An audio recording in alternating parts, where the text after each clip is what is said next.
Assalamualaikum warahmatullahi wabarakatuh. Syukur kita ucapkan karena atas berkat rahmat, rezeki, dan hidayahnya kita dapat berkumpul di sini.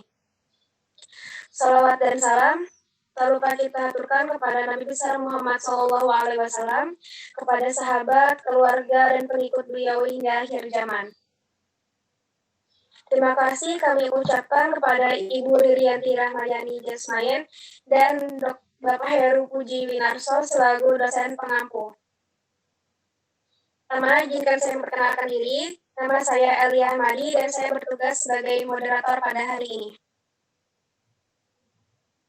Susunan acara yang pertama, pembukaan. Sebelum memulai diskusi kita kali ini, ada baiknya bila kita sama-sama mengucapkan bismillah. Materi yang akan kami presentasikan yang pertama adalah implementasi konsep pendidikan menurut Daniel Goleman sebagai pengembangan kecerdasan emosional. Dan yang kedua, implementasi konsep pendidikan menurut Daniel Johar, yaitu pendidikan sebagai pengembangan kecerdasan spiritual. Penyampaian materi yang pertama oleh Duratul Masunah, persilakan.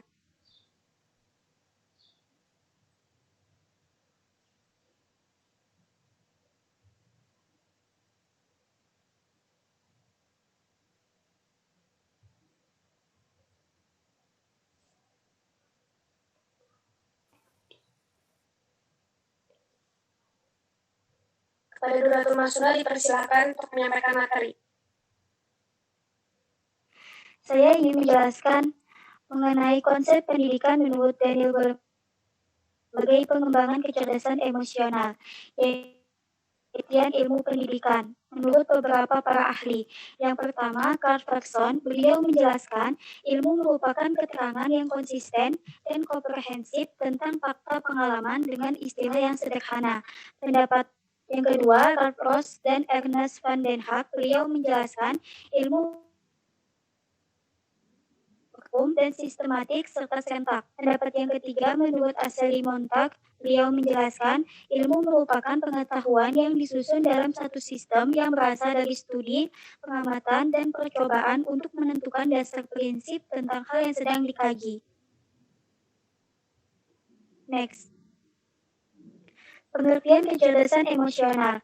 Menurut Robert Karkover, mengatakan bahwa kecerdasan emosional adalah kemampuan merasakan, memahami, dan secara efektif menerapkan daya kepekaan emosi sebagai sumber energi, informasi, koneksi, dan pengaruh yang manusiawi. Selanjutnya akan saya serahkan kepada moderator. Baik, materi selanjutnya akan dijelaskan oleh Puspita Dewi Saraskinasi.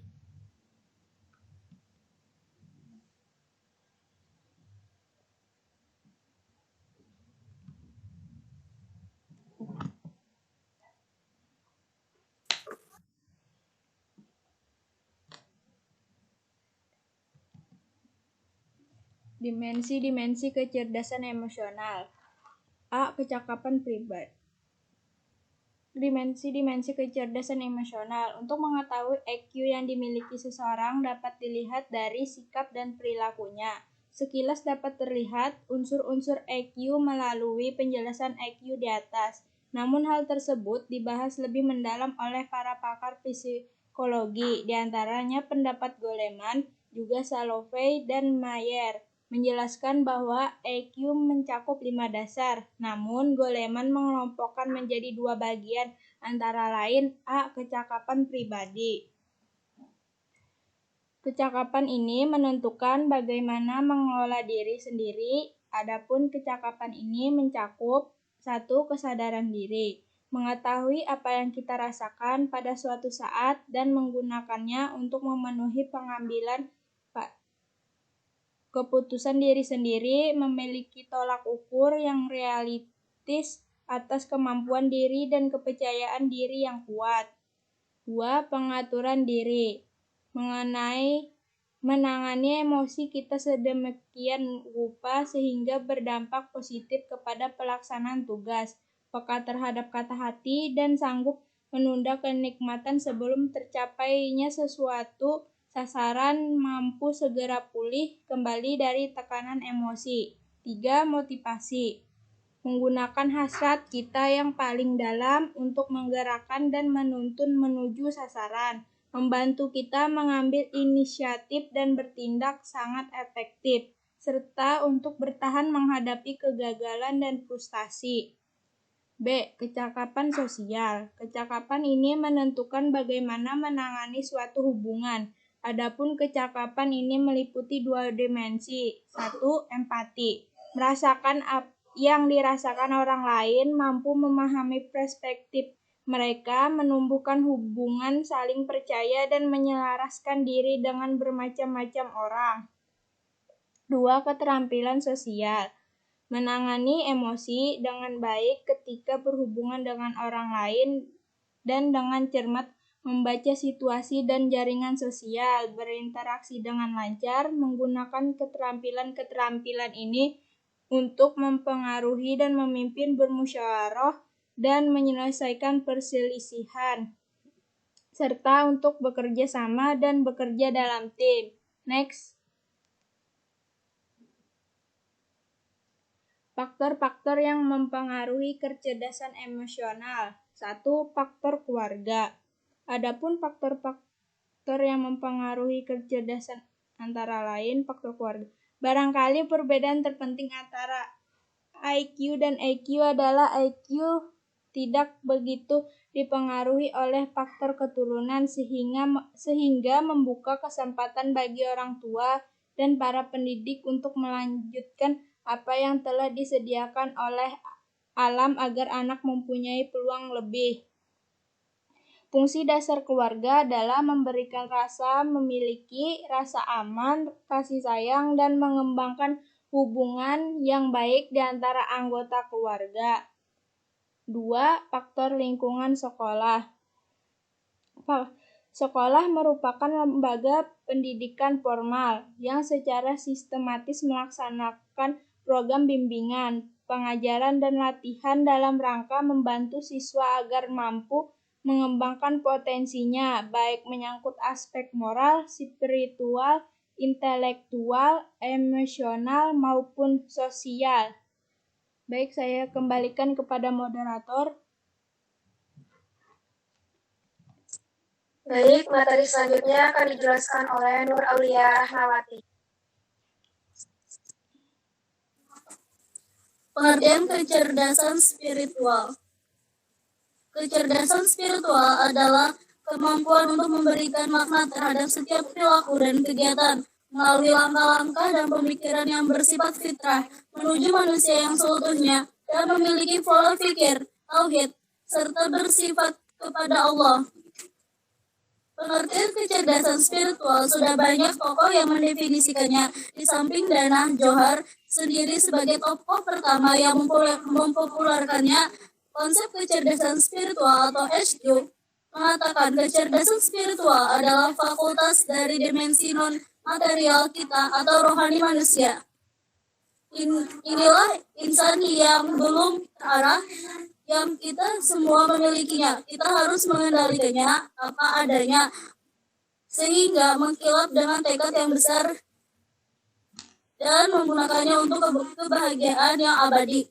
Kecerdasan seperti yang digambarkan oleh Kyle Fari, bahwa kecerdasan spiritual adalah sebuah fakultas dalam setiap rohani manusia yang setiap orang bisa memiliki dan menjadi fakultas itu sebagai mediator untuk bisa mendapatkan kebahagiaan yang setiap orang menginginkannya. Next. Tujuan kecerdasan spiritual. Kondisi manusia modern seperti sekarang mengalami kemajuan pesat dalam ilmu pengetahuan, teknologi, pandangan filosof modern tentang hakikat manusia sangat diwarnai oleh semangat saintifik, atau bisa dikatakan mereka sangat mendewasakan ilmu pengetahuan untuk mengungkap rahasia manusia. Kajian tentang manusia dilakukan dalam penelitian ilmiah, arti mengungkapkan dengan tabir-tabir manusia dilakukan dengan menggunakan metode yang berlandaskan pada fakta dan data serta percobaan-percobaan untuk mendapatkan kesimpulan yang tepat. Metode ini dinamakan dengan metode empiris induktif. Kondisi masyarakat modern seperti gambaran atas menyebabkan kekeringan spiritual kondisi masyarakat modern yang seperti itulah yang menjadi sari lahirnya konsep kecerdasan spiritual yang dipopulerkan oleh Dana Johar. Konsep ini seperti alternatif untuk lebih meningkatkan pemahaman hidup manusia. Sebab Dana Johar mengakui bahwa masyarakat barat modern saat ini telah mengalami krisis malma dan mengalami spiritual dubbing atau kebudayaan kebodohan spiritual. Latar belakang lahirnya konsep kecerdasan spiritual ini kemudian menjadi acuan penting sebagai tokoh-tokoh HQ belakang untuk lebih menyempurnakan dan sekaligus menjadikan masyarakat di sekeliling mereka terobati dari penyakit spiritual, atau paling tidak masyarakat modern menjadi lebih baik dalam tataan spiritual.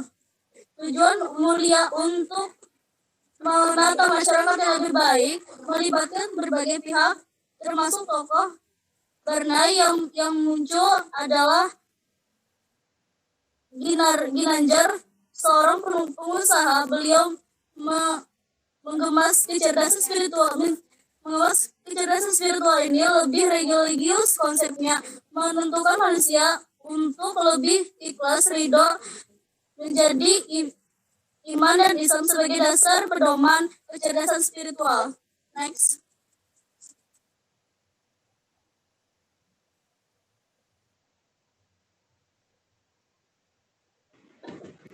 Baik, materi selanjutnya akan dijelaskan oleh Julfa. Manfaat kecerdasan spiritual. A. Membawa manusia pada kunci kesuksesan hidup di dunia. Manusia modern beranggapan bahwa anak yang cerdas secara intelektual akan sukses dalam menjalankan hidup. Dan sebaliknya, anak yang mempunyai tingkat kecerdasan intelektual rendah akan mengalami kegagalan dalam menjalankan hidupnya. Tapi ternyata penilaian seperti itu salah. Beberapa penelitian membuktikan anak yang mempunyai kecerdasan intelektual biasa-biasa saja banyak yang berhasil. Dan bahkan sebaliknya banyak anak yang mempunyai kecerdasan intelektual tinggi tapi mengalami kegagalan hidup. Dr. Haji Ilhamsah MM dalam kata pengantar pencerahan spiritual karya Rush Ai Amin menegaskan arti penting kecerdasan spiritual, bahwa upaya yang mengarah pada pencerahan spiritual harus terus-menerus dilakukan sebagaimana yang kita baca dan kita dengar, bahwa kunci sukses seseorang tidak ditentukan oleh kecerdasan otaknya, akan tetapi sangat dipengaruhi kecerdasan emosional dan kecerdasan spiritual. B. Menjadikan etos kerja yang tak terbatas. C. Menjadikan manusia peduli dengan sesamanya. D. Menjadikan manusia tidak mudah terpengaruh oleh lingkungan. E. Menjadikan manusia kebahagiaan dan kedamaian dalam diri. F. Sebagai pusat kecerdasan klan yang memfasilitasi dialog antara IQ dengan EQ. Kecerdasan spiritual dengan demikian menjadi lokus kecerdasan yang berfungsi bukan saja sebagai pusat kecerdasan, tetapi juga kecerdasan spiritual bisa menjadi fasilitator dialog antara IQ dan EQ. G. Menyembuhkan penyakit jiwa spiritual keadaan masyarakat yang makin materialistis mengakibatkan banyak manusia yang terkena penyakit spiritual, jiwa, penyakit eksistensial, patologis spiritual. Next.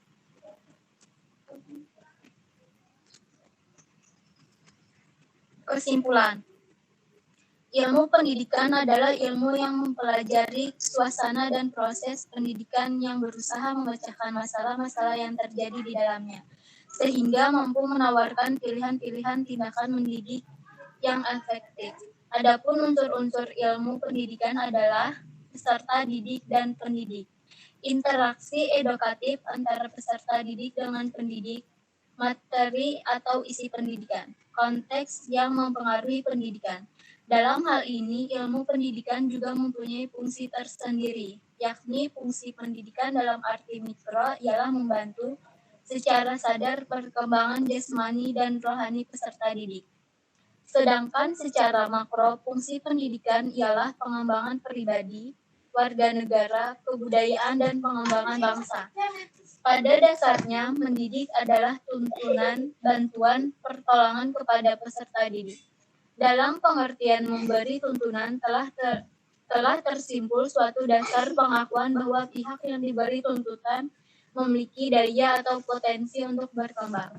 Potensi ini secara berangsur-angsur tumbuh dan berkembang dari dalam diri seseorang yang diberi tuntunan. Pendidikan selalu diarahkan untuk pengembangan nilai-nilai kehidupan manusia. Dalam pengembangan nilai ini tersirat pengertian manfaat ingin dicapai oleh manusia dalam hidupnya. Oleh karena itu, apa yang ingin dikembangkan merupakan apa yang dapat dimanfaatkan dari arah pengembangan itu sendiri. Sekian dari saya. Saya kembalikan ke moderator.